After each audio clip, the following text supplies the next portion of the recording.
साथियों RPF constable के जो पेपर चल रहे हैं, जितनी भी शिफ्ट हो चुकी हैं, उन सभी शिफ्टों के आधार पर एक ऐसा एक्सपेक्टेड पूरा मॉडल पेपर साथियों आपके लिए तैयार किया गया है। जिस मॉडल पेपर को अगर आप सीरियस होकर साथियों पढ़ लेते हैं, इसको देख लेते हैं, तो मेरा मानना है कि पेपर आपका बड़ी ही आराम से क्रैक हो सकता है।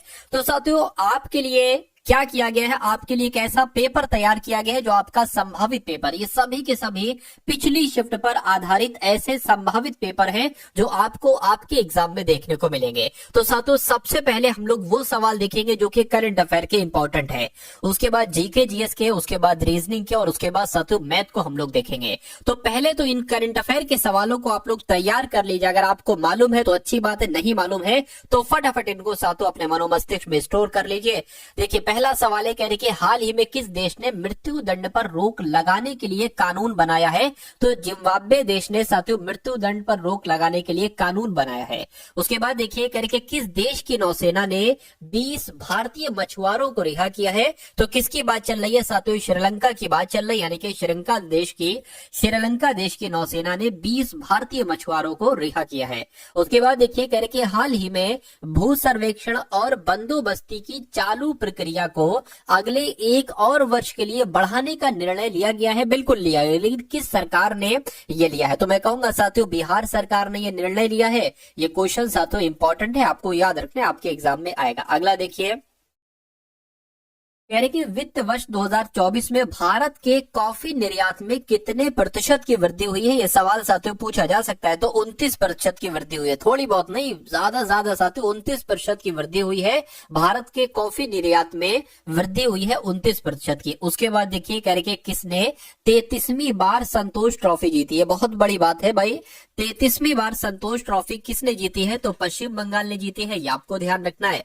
अगला सवाल देखिए कह रहे कि किस देश ने महिलाओं के पब्लिक प्लेस पर बुर्का पहनने पर प्रतिबंध लगा दी, यानी कि कौन सा देश की बात चल रही है साथियों? मैं कहूंगा स्विट्जरलैंड में अब क्या होगा, जो भी महिलाएं हैं और वहां पर साथियों वो पब्लिक प्लेस है, तो पब्लिक प्लेस पर बुर्का पहनने पर प्रतिबंध लगाया है, यानी कि वहां पर बुर्का नहीं पहना जा सकता। ये कानून स्विट्जरलैंड में साथियों लागू किया गया, ये आप लोग ध्यान रखेंगे। अगला सवाल देखिए कह रहे कि कौन घरेलू उड़ानों में इन फ्लाइट वाईफाई इंटरनेट सेवा शुरू करने वाली पहली भारतीय एयरलाइन बनी है? तो साथियों किसकी बात चल रही है? एयर इंडिया की बात चल रही है। सवाल अगर आपके एग्जाम में आता है तो एयर इंडिया आपको साथियों जवाब के तौर पर बतला देना है। चलिए अगला सवाल देखिए आपके स्क्रीन पर, कह रहे कि वाव थराद ये किस राज्य का नया जिला बना है? तो मैं कहूंगा साथियों ये गुजरात में एक नया जिला बना है अभी हाल फिलहाल में, जिस जिले का नाम क्या है? वाव थराद जिस जिले का नाम है। अगले नंबर का सवाल साथियों आपकी स्क्रीन पर है, देखिए और बताइए सही जवाब आपका क्या होगा।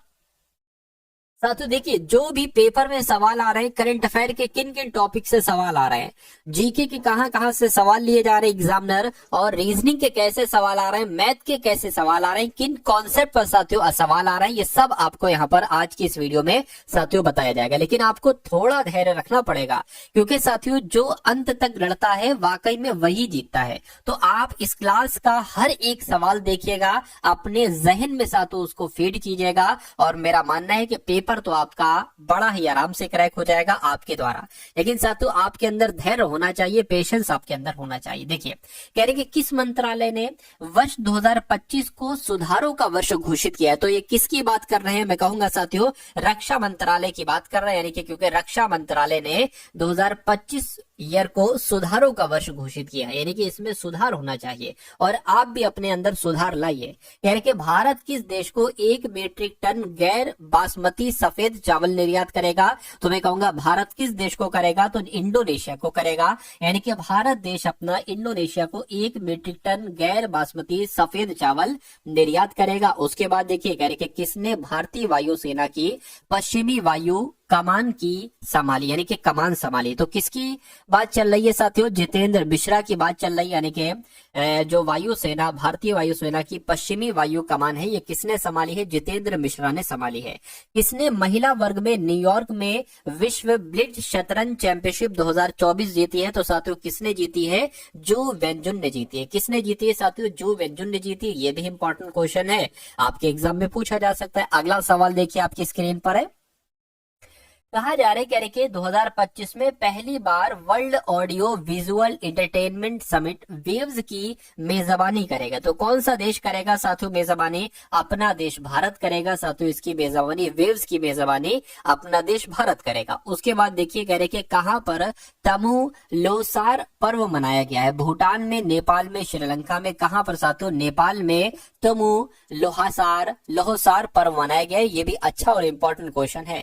उसके बाद देखिए अगला सवाल कह रहे कि सीआरपीएफ के जो महानिदेशक साथियों बने हैं ये कौन बने? यानी कि सीआरपीएफ के महानिदेशक का पदभार किसने ग्रहण किया है? तो इनका नाम वितुल कुमार है और वितुल कुमार ही सीआरपीएफ के महानिदेशक बने हैं। अगला सवाल देखिए कह रहे कि किस आईआईटी ने दर्द रहित इंजेक्शन के लिए सुई रहित शॉक सिरिंज विकसित की है? तो किस आईआईटी की बात चल रही है? आईआईटी मुंबई की बात चल रही है। सवाल का जवाब आपका ऑप्शन नंबर सी हो जाता है। अगला सवाल कह रहे कि वर्ष 2024 में किस राज्य में अपराध में 22% की वृद्धि की गई है? तो किस राज्य का नाम आगे आएगा? तेलंगाना का नाम आगे आएगा।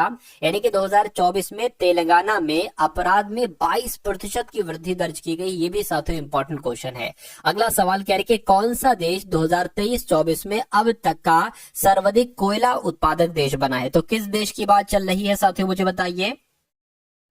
तो अपने देश भारत की बात ही चल रही है। यानी कि 2023-24 में अब तक का सर्वाधिक कोयला उत्पादक देश कौन सा बना है? तो अपना देश भारत बना है। उसके बाद देखिए कह रहे कि किस देश ने लगातार दूसरे वर्ष भारतीयों के लिए 10 लाख से अधिक गैर आप्रवासी वीजा जारी करने का रिकॉर्ड बनाया है?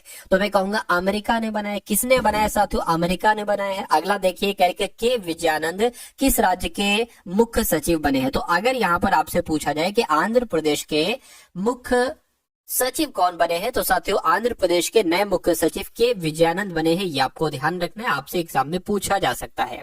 अब देखिए अब आपके जीके के साथियों कैसे सवाल पूछे जा रहे हैं जरा इनको देखिए। यहां से आपके जीके तैयार हो जाएगी। देखिए सवाल में साथियों कुछ नहीं कह रहे कि किसी भी राज्य, क्या साथियों,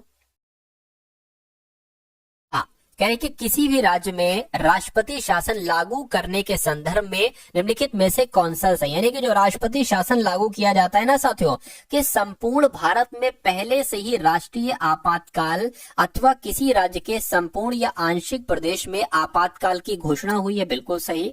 यदि चुनाव आयोग इसकी पुष्टि करता है कि उस राज्य चुनाव नहीं कराए जा सकते, तब साथियों लग जाती है, ये बात भी बिल्कुल सही है, ठीक है ना। तो इस कंडीशन में तो साथियों राष्ट्रपति शासन लागू हो जाएगा। राज्य विधायिका एक मुख्यमंत्री का चुनाव नहीं कर पा रही है तो राष्ट्रपति शासन लागू हो जाएगा? नहीं, मैं कहूंगा ए और बी वाला सही है। और ऐसा कहां पर लिखा हुआ है? ऐसा आपका ऑप्शन नंबर डी में लिखा हुआ है। अगला सवाल कह रहे कि भारतीय संविधान में संशोधन लाने के लिए के कितनी पद्धतियां हैं? तो आपको यहाँ पर मालूम होना चाहिए भारतीय संविधान में संशोधन लाने के लिए कितनी पद्धतियां हैं। एक तो साधारण बहुमत के द्वारा संशोधन किया जा सकता है, एक पद्धति। दूसरी विशेष बहुमत के द्वारा साथियों संशोधन किया जा सकता है, दूसरी पद्धति। और उसके अलावा जो संसद में एक तरीके के जो बहुमत है या जो आधे राज्य के विधानमंडल है, विधानमंडलों के द्वारा अगर साधारण बहुमत की स्वीकृति हो जाती तो भी संशोधन किया जा सकता है। तो कुल मिला के आपको ये ध्यान रखना है कि भारतीय संविधान में संशोधन लाने के लिए 3 पद्धतियां हैं। अगला सवाल आपकी स्क्रीन पर है, देखिए और बताइए सही जवाब क्या होगा। देखिए कह रहे कि शाहजहां के सत्तारूढ़ होने से पहले जहांगीर के बाद वास्तविक शासक कौन था? बताइए, इंपॉर्टेंट क्वेश्चन है साथियों आएगा। तो शहजादा शहरयार आप लोग याद रखेंगे। शाहजहां के सत्तारूढ़ होने से पहले जहांगीर के बाद वास्तविक शासक शहजादा शहरयार था। अगला सवाल कह रहे कि उत्पादन, तो यही आपका राइट आंसर हो जाएगा। अगला सवाल देखिए कह रहे कि इनमें से किसने अपने साम्राज्य को संगठित एवं मजबूत बनाने के लिए सिंधु घाटी से लेकर बंगाल में स्थित सोनार घाटी तक शाही यानी कि रॉयल सड़क का निर्माण कराया था, जिसका नाम ब्रिटिश काल के दौरान बदलकर जीटी रोड कर दिया गया? तो किसकी बात चल रही है? शेरशाह सूरी की बात चल रही है। यानी कि जो शाही यानी कि रॉयल सड़क बोले तो ठीक है, इसका निर्माण किसके द्वारा करवाया गया था जिसको जीटी रोड कहा गया है? तो शेरशाह सूरी के द्वारा करवाया गया। देखिए सिंपल सा सवाल और कितना लेंथी कर दिया गया है ना। चलिए अगले नंबर का सवाल है, कह रहे कि निम्नलिखित विकल्पों में से उस विकल्प का चयन करिए जो मुगल सम्राटों के कालक्रम को सही क्रम से साथियों दर्शाते हैं। ये आपसे कुल मिला के यहाँ पर पूछा जा रहा है साथियों, मुझे बताइए। चलिए तो क्या साथियों क्रम आपको कुल मिला के यहाँ पर बताना है क्या? देखिए ये तो पता है कि औरंगजेब यहाँ पर अंत में आएंगे, तो या तो ये हो सकता है, या तो ये हो सकता है, या तो ये हो सकता है। अगर हम बात करते हैं साथियों यहाँ पर, देखिए अगर बात करें अकबर की, ठीक है, अकबर की अगर बात करें तो ये इसका शासनकाल साथियों 1556 से शुरू हुआ था। जहांगीर की अगर बात करते हैं तो 1605 से इसका शासनकाल शुरू हुआ था। शाहजहां की बात करें तो 1627 से शासनकाल शुरू हुआ था। और साथियों इसकी अगर बात करें तो लगभग 1658 से लेकर 1707 तक इसका शासनकाल शुरू हो गया था। ठीक है ना, तो मैं कहूंगा ये तो नहीं होगा, डी वाला साथियों आपका सही जवाब हो जाएगा। तो इस प्रकार जिनका भी आंसर ऑप्शन नंबर टी के साथ है, मैं कहूंगा आंसर आपका बिल्कुल करेक्ट हो जाएगा। अगले नंबर का सवाल देखिए और फटाफट बताइए राइट आंसर क्या होगा। कहा जा रहा है कि मुगल साम्राज्य के शासनकाल के दौरान गैर मुस्लिम व्यक्तियों पर लगाए गए व्यक्ति कर यानी कि, ठीक है, पोल टैक्स को निर्दिष्ट करने के लिए किस शब्द का इस्तेमाल किया जाता है? तो किस शब्द का इस्तेमाल किया जाता है साथियों? जजिया शब्द का इस्तेमाल किया जाता है। यानी कि मुगल साम्राज्य के शासन काल के दौरान गैर मुस्लिम व्यक्तियों पर लगाए गए व्यक्ति कर पोल टैक्स को निर्दिष्ट करने के लिए साथियों वो जजिया कर लगाया जाता था एक तरीके से। ठीक है ना। अगला सवाल देखिए, कहा जा रहा है आपसे कि सहायक संधि की प्रणाली को स्वीकार करने वाला पहला भारतीय मूल का शासक कौन था? तो कौन था साथियों, आपसे पूछा जा रहा है, कुल मिला के मुझे बताइए। चलिए, तो आपको ध्यान रखना है हैदराबाद के निजाम आपका यहाँ पर बिल्कुल सही जवाब हो जाएगा। ठीक है ना। चलिए उसके बाद देखिए करके सालबाई की संधि पर हस्ताक्षर किए गए थे जिसने पहले एंग्लो मराठा युद्ध को समाप्त कर दिया। तो यहाँ पर साथियों सालबाई की संधि पर कब हस्ताक्षर किए गए थे ये कुल मिला के आपसे पूछा जा रहा है। यहाँ पर खाली जगह है, मुझे बताइए। तो आपको ध्यान रखना है कि मई 1782 में सालबाई की संधि पर हस्ताक्षर किए गए थे जिसने पहले एंग्लो मराठा युद्ध को समाप्त कर दिया था। ये इंपॉर्टेंट क्वेश्चन है। अगला सवाल देखिए कह रहे कि 1922 में गांधी जी द्वारा असहयोग आंदोलन को वापस लेने का मुख्य कारण क्या था? तो साथियों क्या कारण था? भीड़ ने उत्तर प्रदेश के चौरी चौरा में एक पुलिस स्टेशन में आग लगा दी थी। ये गांधी जी को गिरफ्तार कर लिया गया और आंदोलन रोकने के लिए मजबूर किया गया, ये कारण था। गांधी जी की गंभीर रूप से बीमार हो गए थे या लक्ष्य हासिल करने जाने से पहले पूर्ण हो गया था, आंदोलन पूर्ण हो गया था। तो मैं कहूंगा इसका जो सही कारण होगा वो ऑप्शन नंबर ए वाला होगा, यानी कि आंसर आपका ऑप्शन नंबर ए हो जाएगा। ठीक है ना। 1922 में गांधी जी ने जो असहयोग आंदोलन वापस लिया था, ये क्यों लिया था? क्योंकि उस भीड़ ने, असहयोग आंदोलन की भीड़ ने, उसके सदस्यों ने उत्तर प्रदेश के चौरी चौरा में एक पुलिस स्टेशन में साथियों आग लगा दी थी। अगला सवाल आपकी स्क्रीन पर है, पूछा जा रहा है कि अखिल भारतीय खिलाफत समिति में जब यह घोषणा करते हुए एक प्रस्ताव पारित किया गया कि किसी भी मुसलमान को ब्रिटिश भारतीय सेना में सेवा प्रदान नहीं करना चाहिए, तो यहाँ पर अगर बात करते हैं साथियों, तो अखिल भारतीय खिलाफत समिति में जब ये घोषणा करते हुए एक प्रस्ताव पारित किया गया कि किसी भी मुसलमान को ब्रिटिश भारतीय सेना में प्रदान नहीं करना चाहिए, तो ऐसा कब किया गया था? जुलाई 1921 में किया गया था, ये आपको ध्यान रखना है। उसके बाद देखिए करके 1848 में लॉर्ड डलहौजी के कार्यकाल के दौरान सुधार का नाम बताइए। एक सुधार हुआ था जो बहुत फेमस रहा, व्यापकत का सिद्धांत साथियों लागू हुआ, ये आपको ध्यान रखना है। यानी कि व्यापकत का सिद्धांत ही वो सुधार था जो डलहौजी के द्वारा साथियों लागू किया गया, 1848 में लागू किया गया। उसके बाद देखिए कह रहे भारत में निम्नलिखित में से किसे स्थानीय स्वशासन का जनक कहा जाता है, यानी कि father of local self government किसे कहा जाता है? तो लॉर्ड रिपन को कहा जाता है। सही जवाब आपका ऑप्शन नंबर ए होगा। अगला सवाल आपकी स्क्रीन पर है। साथियों यहाँ पर अगर आपने इस वीडियो को लाइक नहीं किया तो रिक्वेस्ट आपसे इतनी करता हूं कि वीडियो को लाइक कर दीजिए, और अगर आप लोग चैनल पर नए हैं तो चैनल को भी साथियों आप लोग सब्सक्राइब जरूर कर दीजिए, और एक प्यारा सा कमेंट भाई टाइप कर दीजिए। जय हिंद का भरे साथियों आप कमेंट करें, लेकिन जय हिंद का एक बार नारा जरूर लगा दीजिए साथियों कमेंट सेक्शन में। चलिए तो बात करते हैं आयरन चांसलर कहा जाता है, तो किसको आयरन चांसलर कहा जाता है साथियों? ऑटो वॉन बिस्मार्क की अगर बात करते हैं तो ये आपका सही जवाब हो जाएगा। ठीक है ना। तो ऑटो वॉन बिस्मार्क को आयरन चांसलर के नाम से भी जाना जाता है। भारतीय राष्ट्रपति का कार्यकाल सबसे लंबा रहा, यानी कि वो भारत के कौन से राष्ट्रपति रहे जिनका कार्यकाल सबसे लंबा रहा? तो 1950 से लेकर साथियों 1962 तक रहे ये राष्ट्रपति के पद पर, जिनका नाम डॉक्टर राजेंद्र प्रसाद था। तो इस प्रकार आपका आंसर अगर है ऑप्शन नंबर ए तो बिल्कुल करेक्ट हो जाएगा। अगला सवाल देखिए कह रहे कि निम्नलिखित में से जल डमरू मध्य अटलांटिक महासागर को प्रशांत महासागर से जोड़ता है, तो किस जल डमरू मध्य की बात की गई है, मैगेलन जलडमरू मध्य की बात की गई है, क्योंकि मैगेलन जलडमरू मध्य ही अटलांटिक महासागर को प्रशांत महासागर से जोड़ता है। उसके बाद देखिए अगला सवाल कह रहे कि IST यानी कि भारतीय स्टैंडर्ड समय, पाकिस्तान स्टैंडर्ड समय यानी कि PKT यानी कि IST और PKT से कितने मिनट आगे है? तो ये तो 30 मिनट आगे है साथियों, आधा घंटा आगे है। इसलिए सही जवाब आपका जो जाएगा वो ऑप्शन नंबर किसके साथ जाएगा? ऑप्शन नंबर डी के साथ जाएगा। अगला सवाल देखिए कह रहे निशा अपने ऑफिस से। अब यहाँ पर साथियों आपके रीजनिंग के क्वेश्चन स्टार्ट हो चुके हैं। तो अगर आपको ऐसा लगता है कि जो रीजनिंग आ रही है RPF कांस्टेबल के एग्जाम में वो आपको आती है, तो आप इन सवालों को देखिए। मेरा मानना है कि आपका ऐसा ही साथियों पेपर आ रहा है रीजनिंग के, जैसे मैं यहाँ पर क्वेश्चंस लेकर आया हूं आपके लिए। निशा अपने ऑफिस से पूर्व दिशा में सीधे 7 किलोमीटर चलती है। देखिए मैं आपको हर बार बताता हूँ, मान लीजिए आप अपने एग्जाम हॉल में बैठे, आपको क्या पता भाई पूर्व किधर है पश्चिम किधर है, तो आप हमेशा इसी डायग्राम को मानेंगे। मान लीजिए आप इधर है, आपसे कहा जाए पूर्व तरफ जाइए, तो आपको ऐसे इस तरफ जाना है, यानी कि ये दिशा पूर्व हो जाएगी। ये दिशा क्या हो जाएगी? ये दिशा उत्तर की तरफ हो जाएगी, और ये दिशा आपके साथियों दक्षिण तरफ हो जाएगी, और ये दिशा पश्चिम हो जाएगी।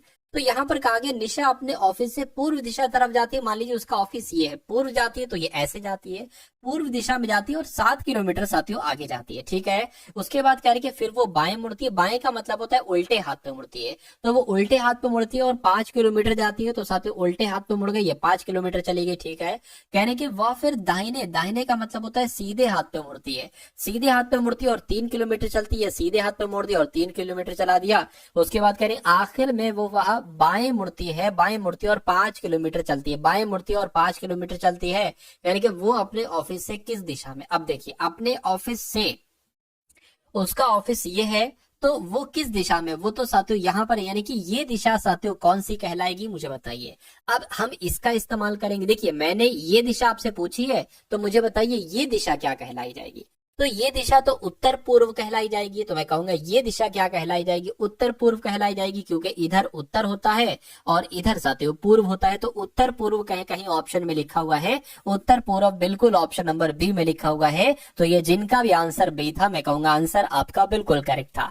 अब उसके बाद देखिए अगला सवाल। अब यहाँ पर श्रृंखला में गलत संख्या आपको बताना है, कि जैसे कि 2 लिखा हुआ है यहाँ पर, उसके बाद 8 है, उसके बाद 18 है, उसके बाद 32 है और उसके बाद 54 है। तो आपसे पूछा जा रहा है कि कौन सा रूल के अकॉर्डिंग संख्या नहीं है, कौन सी संख्या गलत यहाँ पर साथियों आई है।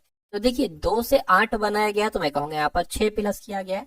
8 से 18 प्लस किया तो 10 प्लस किया गया। 18 से 32 हुआ है, तो मैं कहूंगा यहाँ पर साथियों 14 प्लस किया गया है। ठीक है ना।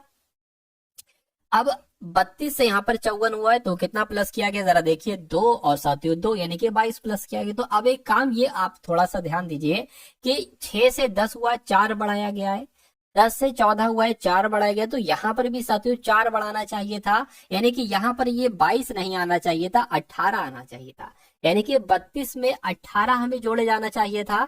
तो 32 में अगर आप 18 जोड़ते हो तो कितना आता है साथियों? आपका 50 आता है। तो यहाँ पर 54 नहीं बल्कि 50 आना चाहिए था। तो कुल मिला के गलत संख्या कौन सी है? गलत संख्या ये 54 है। 54 गलत संख्या है, तो 54 आपका राइट आंसर हो जाएगा। तो ये समझ में आ गए, ऐसा सवाल आपके एग्जाम में पूछा जाता है, इसलिए आप लोग ध्यान रखेंगे इन सभी सवालों को। अब यहाँ पर साथियों देखिए कथन है और निष्कर्ष है, यानी कि कथन और निष्कर्ष वाला सवाल आपके सामने आ चुका है। तो कहा जा रहा है कि कोई तंत्रिका धमनी नहीं है। तो मान लेते हैं साथियों कोई ये तंत्रिका जो है ना, ये कोई तंत्रिका धमनी नहीं है।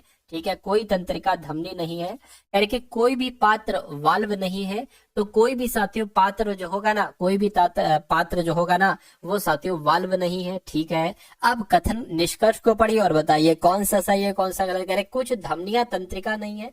देखिए कुछ धमनियां तंत्रिका नहीं है। सवाल में हम बताया था कि कोई भी तंत्रिका धमनियां नहीं है, तो ये भी हो सकता है कोई भी तंत्रिका धमनियां नहीं है, तो कुछ तंत्रिका धमनियां नहीं है, ये सही हो जाएगा। और अगर ये कहा जाए कि कुछ धमनियां तंत्रिका नहीं है, तो ये भी सही हो जाएगा। ठीक है, तो ये आपका सही होगा। कुछ पात्र वाल्व नहीं है, हमें बताया गया था कि कोई भी पात्र जो है ना, वो कोई भी पात्र वाल्व नहीं है, ये सही है। अगर ये होता कोई भी पात्र वाल्व नहीं है, ये हो जाए कुछ पात्र वाल्व नहीं है, ये भी सही हो जाएगा। तो कुछ पात्र वाल्व नहीं है, ये भी सही है, यानी कि दोनों निष्कर्ष आपके बिल्कुल सही हैं। और ऐसा कहां पर लिखा हुआ है? ऐसा आपका ऑप्शन नंबर बी में लिखा हुआ है। तो ये क्या होगा साथियों? ये आपका बिल्कुल करेक्ट आंसर हो जाएगा। अब उसके बाद देखिए अगले नंबर का सवाल आपकी स्क्रीन पर है, बहुत ध्यान से देखिएगा इस सवाल को। देखिए यानी कि QRST यू विभिन्न लंबाइयों के ये 5 व्यक्ति, ये 5 व्यक्ति, इनकी लंबाइयां अलग अलग हैं। यानी कि Q लंबा है U से, तो Q लंबा है साथियों U से, ठीक है। यानी कि S नाटा है R से, ठीक है। अच्छा 5 लोग हैं यहाँ पर, तो 5 पोजीशन बना देता हूं मैं, 1 2 3 4 और 1 5, ठीक है। ये बात आपकी समझ में आ गई, 5 पोजीशन मैंने यहाँ पर साथियों बना दी। चलिए तो अब क्या कहा जा रहा है यहाँ पर? कह रहे कि इस नाटा है आर से और सबसे नाटा नहीं है, ठीक है। इस नाटा है आर से, तो इस नाटा है आर से, तो मान लीजिए साथियों इस नाटा हो गया आर से, ठीक है। ये मैंने बना दिया, यानी कि आर लंबा है और इस उससे छोटा है, इसका मतलब यही तो होगा। इस नाटा है आर से लेकिन सबसे नाटा नहीं है, ठीक है। यानी कि इस जो होगा साथियों ये सबसे नाटा भी नहीं होगा। यानी कि टी दूसरा सबसे नाटा है, यानी कि सबसे नाटा तो ये हो जाएगा। तो दूसरा सबसे नाटा, एक काम आप ये करिए, ठीक है, एक काम आप ये करिए, यहाँ पर एक बढ़ा लीजिए और इसको साथियों हटा दीजिए, इस वाले को हटा दीजिए। अभी भी साथियों 5 व्यक्ति हैं, तो टी दूसरा नाटा, पहला नाटा ये होगा, टी जो है ना वो दूसरा सबसे नाटा हो जाएगा, ठीक है। यानी कि आर लंबा है टी से लेकिन नाटा है क्यू से, तो आर किधर गया? आर लंबा है टी से, बिल्कुल सही, लेकिन नाटा है, ठीक, लेकिन टी से नाटा है, ठीक है ना, लेकिन टी से नाटा है। क्या कहा जा रहा है? आर लंबा है टी से, आर लंबा है टी से, ठीक है, टी से, लेकिन नाटा है क्यू से, ठीक है। लेकिन ये नाटा जो है ना, नाटा क्यू से है, तो टी से, ठीक है, मतलब टी से नाटा है, मतलब टी नाटा है, एक तरीके से कहा जा रहा है। तो क्यू साथियों कुल मिला के आपका यहाँ पर आ जाए, क्योंकि यही जगह आपकी बची हुई है। तो QRST बचा के यू, तो यू जाहिर सी बात है यहाँ पर आ जाएगा। तो कितने लोग आर से नाटे हैं परंतु लंबे हैं? क्या साथियों क्या लिखा हुआ है? यानी कि कितने लोग आर से नाटे हैं परंतु यू, यहाँ पर यू आएगा, परंतु यू से लंबे हैं। तो आर से नाटे तो 2 लोग हैं और यू से लंबे भी 2 लोग हैं, तो मैं कहूंगा 2 आपका जवाब हो जाएगा। 2 ऑप्शन नंबर डी में है, ये आपका बिल्कुल करेक्ट आंसर। अगला सवाल साथियों आपकी स्क्रीन पर है, यानी कि EGI से जैसे DEG बनाया गया, उसी प्रकार KMO से कौन से 3 लेटर यहाँ पर आ सकते हैं साथियों, मुझे बताइए। देखिए ये E से D हुआ है, तो यहाँ पर 1 घटाया गया है, ठीक है। G 7 पर होता है, E 5 पर होता है, यानी कि 2 घटा दिया गया, और I 9 पर होता है, G 7 पर होता है, यहाँ पर भी साथियों 2 घटा दिया गया। कि यही लॉजिक हम इसमें साथियों अप्लाई करेंगे। देखिए अगर इसमें से 1 घटाएंगे तो मैं कहूंगा यहाँ पर J आ जाएगा, ठीक है। इसमें अब 2 घटाएंगे साथियों तो कितना आ जाएगा? तो आपका K आ जाएगा, ठीक है। इसमें से अगर 2 घटाएंगे तो M आ जाएगा। क्या JKM कहीं ऑप्शन में लिखा हुआ है? बिल्कुल JKM ऑप्शन नंबर ए में लिखा हुआ है।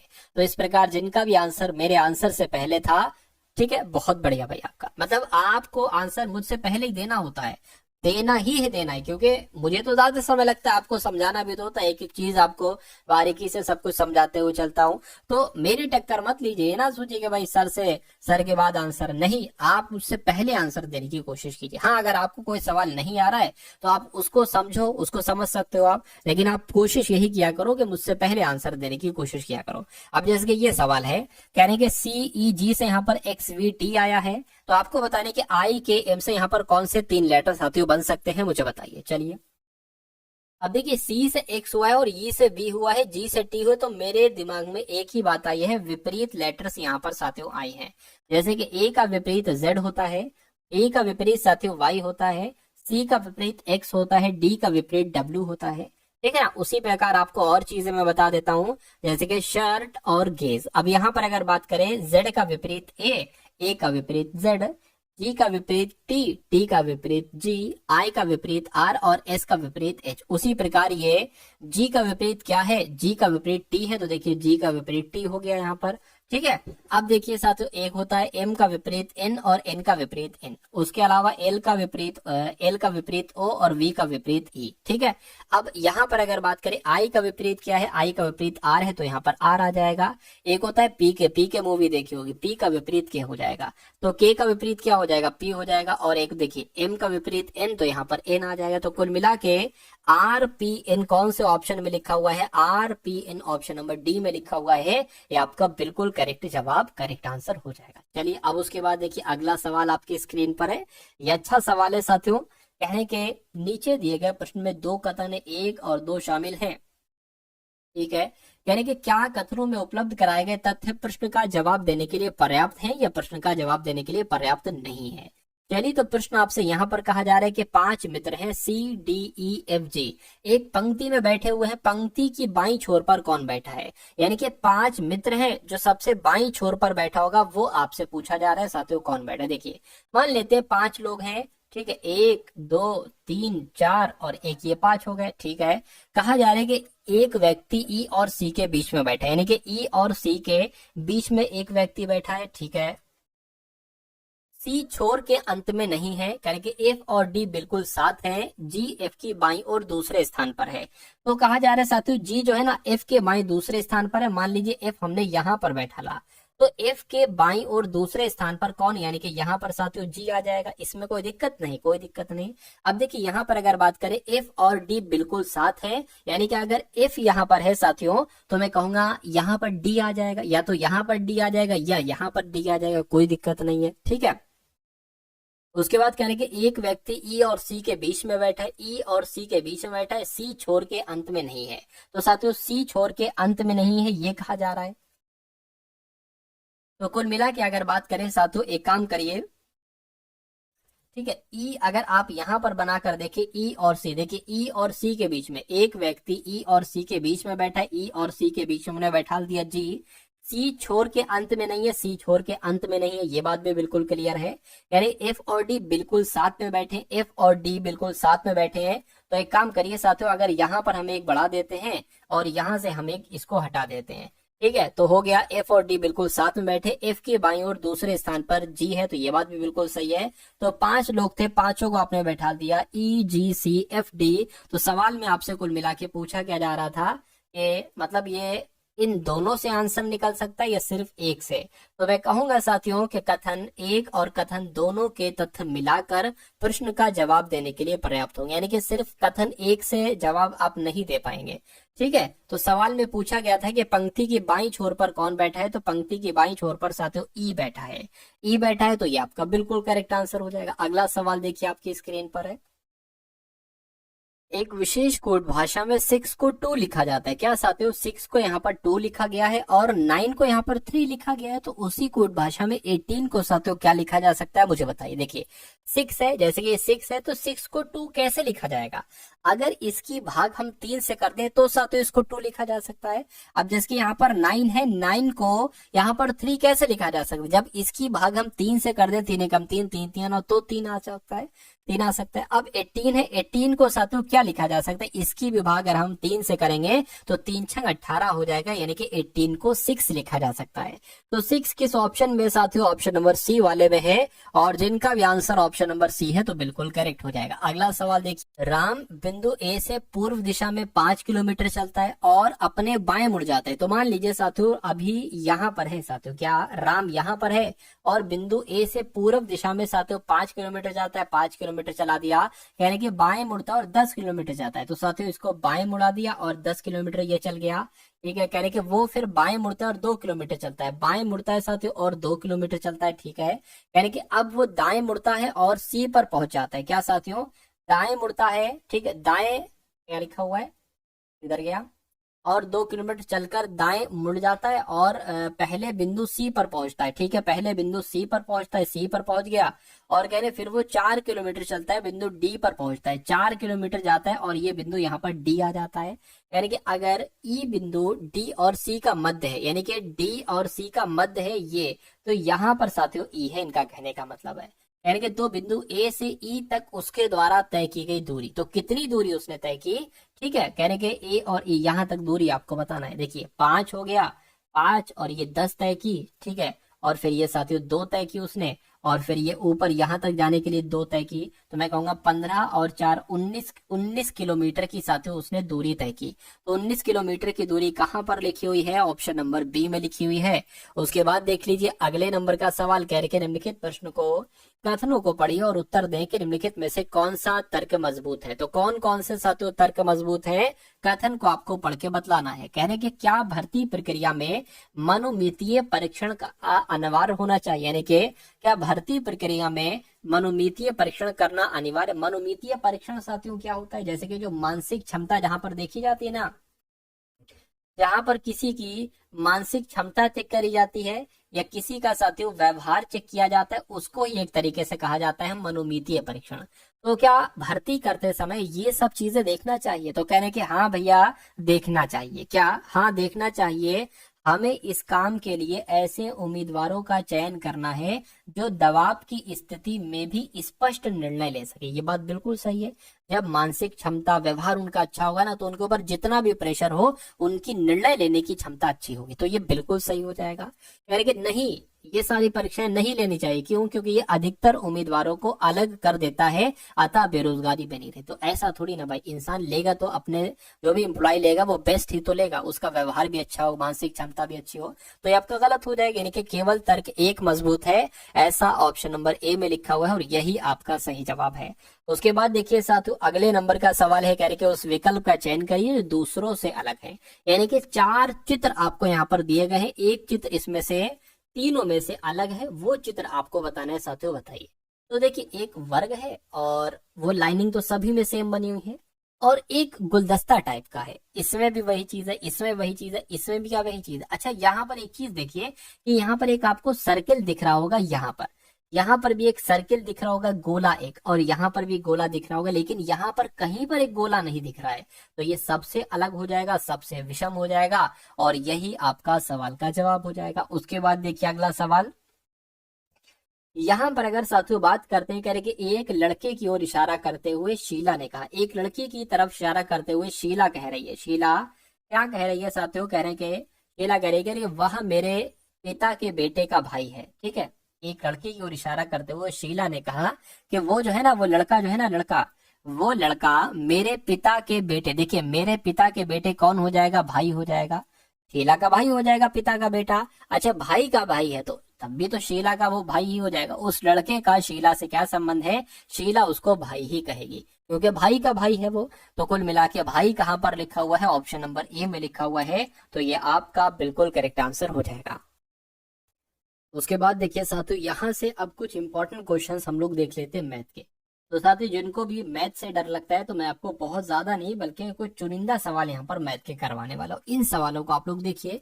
यानी कि एक लड़की 5 किलोमीटर प्रति घंटा, 10 किलोमीटर प्रति घंटा, 15 किलोमीटर प्रति घंटा की रफ्तार से कुल 55 मिनट में 3 समान दूरियां तय कर लेती, उसके द्वारा तय की गई कुल दूरी कितनी है? यानी कि जो उसने इस चाल से दूरी तय की, जो इस चाल से तय की, जो इस चाल से तय की, इन तीनों दूरियों की अगर बात करें तो कुल दूरी कितनी रहेगी, ये आपसे पूछा जा रहा है। कभी भी अगर साथियों ऐसा सवाल आए ना, तो यहाँ पर अगर बात करें साथियों, जो दूरी है, जैसे कि मान लीजिए इसने जो इस चाल से दूरी तय की, तो दूरी वो कितनी हो गई? ठीक है, प्रत्येक दूरी की अगर बात करते हैं वो x मान लेते हैं। क्या? प्रत्येक दूरी की अगर बात करें साथियों तो x मान लेते हैं। तो ये दूरी हो गई, और दूरी बटा चाल, क्या?